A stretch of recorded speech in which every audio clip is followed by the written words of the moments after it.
Good morning. मैं हूं Nirmal Singh the English express से और आज मेरे साथ जुड़ चुके हैं धीरज जी। आज हम इनके साथ कुछ अपने देश विदेश के सवालों पे चर्चा करेंगे। तो धीरज जी, सबसे पहले आपका स्वागत है हमारे दर्शकों की तरफ से और हमारे तरफ से भी हमारे साथ जुड़ने के लिए। Thank you sir. तो हमारा पहला सवाल आपसे ये है कि आप हमारे दर्शकों को थोड़ी अपनी प्रारंभिक शिक्षा या माध्यमिक शिक्षा के बारे में बताएं।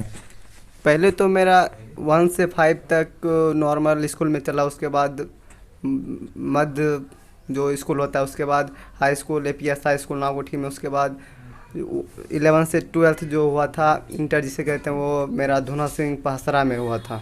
और मेरा ये अभी 12th फाइनल हो गया। अब ग्रेजुएशन के लिए मैं क्वालिफाई कर रहा हूँ। बहुत बहुत धन्यवाद जवाब देने के लिए। 12th फाइनल होने के बाद आप कितने अच्छे तरीके से ये मानते हैं कि कोई विद्यार्थी कैपेबल हो जाता है किसी काम को एक्सपीरियंस तरीके से करने के लिए? क्या हमारे डिग्री के साथ साथ कोई स्किल्स कौशल क्षमता विकसित की जाती है, जिससे मान लीजिए कोई विद्यार्थी है वो 12th के बाद पढ़ाई कंटिन्यू नहीं कर पाया तो वो अपनी ज़िंदगी में कोई अच्छा काम कर सके? यस सर, जैसे पढ़ाई के साथ साथ एक्स्ट्रा स्किल भी होना बहुत ज़्यादा इम्पोर्टेंट हो जाता है। जैसे यहाँ पे जैसे होता है जो गरीब फैमिली से आते हैं, उसके पास एक्स्ट्रा स्किल होने से वो बाकी काम के साथ साथ वो पढ़ाई भी जारी रख सकते हैं। एक्स्ट्रा स्किल होना बहुत ही ज़्यादा इम्पोर्टेंट हो जाता है। आपका फ्यूचर प्लान क्या है? फ्यूचर में आप क्या बनना चाहेंगे? 12th के बाद, ग्रेजुएशन के बाद आप किस चीज़ की तैयारी कर रहे हैं? पहले तो सर पहले से डिसाइड था कि SSC में CGL जो होता है ग्रेजुएशन लेवल का वो करना है। उसमें जो इंस्पेक्टर जो होता है एक पद होता है, उसके बाद नीचे होता है इनकम टैक्स इंस्पेक्टर। वही लाइन में जाना पसंद करेंगे। जो 170 के आसपास मेरा स्कोर बनता है, उसके बाद मेरा सिलेक्शन हो जाता है। यदि उससे कम होता है तो नीचे वाले पे होता है। SSC हमारे भारत के लिए एक महाकुंभ की तरह माना जाता है। अगर उसमें कोई विद्यार्थी एक बार घुस जाए तो फिर भीड़ से बाहर निकलना मुश्किल हो जाता है। उसके लिए असंख्य नॉलेज की ज़रूरत पड़ती है, कि बहुत ही कड़ी मेहनत की ज़रूरत पड़ती है। तो कितना अपने आप को आप सफल देखते हैं फ्यूचर में? ऐसे तो SSC जो होता है यो UPSC से थोड़ा छोटा होता है। यो UPSC लेवल का ही माना जाता है। ये भी इसमें कम से कम 20 लाख 25 लाख स्टूडेंट इसमें शामिल होता है और इसमें किसी 10,000 का स्टूडेंट का सिलेक्शन हो पाता है। इसमें बहुत बड़ा सेक्टर से क्वेश्चन भी पूछा जाता है, जैसे मैथ, रीजनिंग, GK, इंग्लिश। बहुत बड़ा क्षेत्र से इसमें भी क्वेश्चन पूछा जाता है, जो हार्ड लेवल का क्वेश्चन आता है। और SSC में बहुत ज़्यादा प्रॉब्लम होता है। कभी वैकेंसी का प्रॉब्लम होता है, कभी रिजल्ट आने में 3 साल प्रॉब्लम कर देता है, कि कभी रिजल्ट आ जाता है उसके बाद प्रमोशन नहीं हो पाता है। बहुत सारा प्रॉब्लम होता है। बट 2 साल से SSC में बहुत परिवर्तन आया और सही काम हो रहा है। आप पिछले 2 साल की विगत 2 वर्षों की बात करें तो आपने देखा कि इसी वर्ष या पिछले वर्ष बहुत सारे दंगे हुए विद्यार्थियों के द्वारा। हम विद्यार्थियों के द्वारा किए गए दंगे का नाम नहीं देंगे। उन्होंने अपने अधिकार के लिए आंदोलन किया, सरकार के खिलाफ सड़क प्रदर्शन, रेलवे को जाम किया, जगह जगह तोड़फोड़ किए, वो अपनी अधिकार के लिए। तो SSC ऐसा क्यों कर रही है, या इतना करने से विद्यार्थियों को कितना घाटा हो रहा है?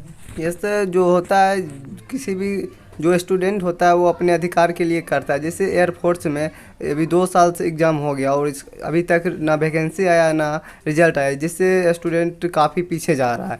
कम से कम रिजल्ट देता है, जिस कारण स्टूडेंट को संतुष्टि हो जाता है कि अब मेरा सिलेक्शन हो गया है और आगे तैयारी करने के लिए वो आगे बढ़ता है। ना रिजल्ट दिया जाता है ना वैकेंसी आता है, जिससे स्टूडेंट को बहुत ज़्यादा प्रॉब्लम होता है किसी भी एग्ज़ाम में। SSC इंस्पेक्टर या आप कहें इनकम टैक्स ऑफिसर बनने के बाद आपके कंधे पे बहुत बड़ी जिम्मेदारी आएगी कि जिस प्रांत के आप इंस्पेक्टर होंगे वहाँ का कानून व्यवस्था, वहाँ के किस तरह से कानून का संचालन होगा, इसकी बड़ी बड़ी जिम्मेदारी आपके कंधे पे आ जाती है। तो आप किस तरीके से इसको हैंडल करेंगे? इस प्रकार जैसे ग्रामीण क्षेत्र होती है, कभी जो बड़े गांव होते हैं वहाँ पे दंगे भी ज़्यादा होती है। वहाँ के सभी काम वहाँ के इंस्पेक्टर पर ही निर्भर होते हैं और वो अपने अनुसार उस काम को हैंडल करना ज़्यादा पसंद करते होंगे। आप इंस्पेक्टर बनने के नाते एक सरकारी ऑफिसर कहलाएंगे और सरकारी ऑफिसर की जहां तक देखी जाए तो सैलरी बहुत ही अच्छी होती है, आपको फाइनेंशियल सिक्योरिटी भी मिलती है। लेकिन कहीं ना कहीं तक मैं मानता हूं कि जो सरकारी ऑफिसर होते हैं उनके ऊपर पॉलिटिकल प्रेशर होता है, काम करने का एक राजनीतिक दबाव होता है, एक नेताओं के द्वारा, किसी मंत्रियों के द्वारा। तो आप कैसे हैंडल करेंगे इस चीज़ को? बिल्कुल सर, जो सरकारी जो इंस्पेक्टर होते हैं उस पर पॉलिटिकल का ज़्यादा दबाव ऊपर आ जाता है, और वह खुलकर वह स्वतंत्र रूप से ग्रामीण में अपना हाथ नहीं बटा पाते हैं, और वह दूसरे के अनुसार काम करते हैं। वो पूरा अपना 100% नहीं दे पाते हैं। जो भी इंस्पेक्टर वगैरह होते हैं वो अपना हाथ नहीं दे पाते हैं काम में।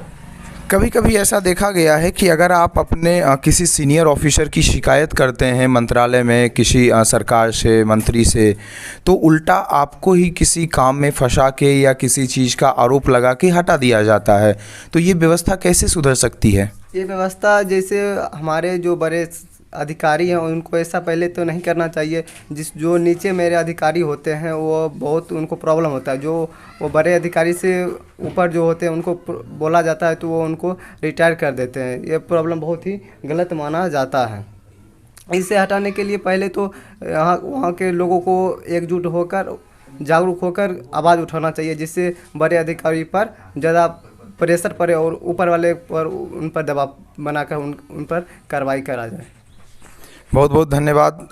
मेरी आपके साथ शुभकामनाएं हैं कि आप जल्दी सफल हों और ज़िंदगी में आगे बढ़ें। धन्यवाद।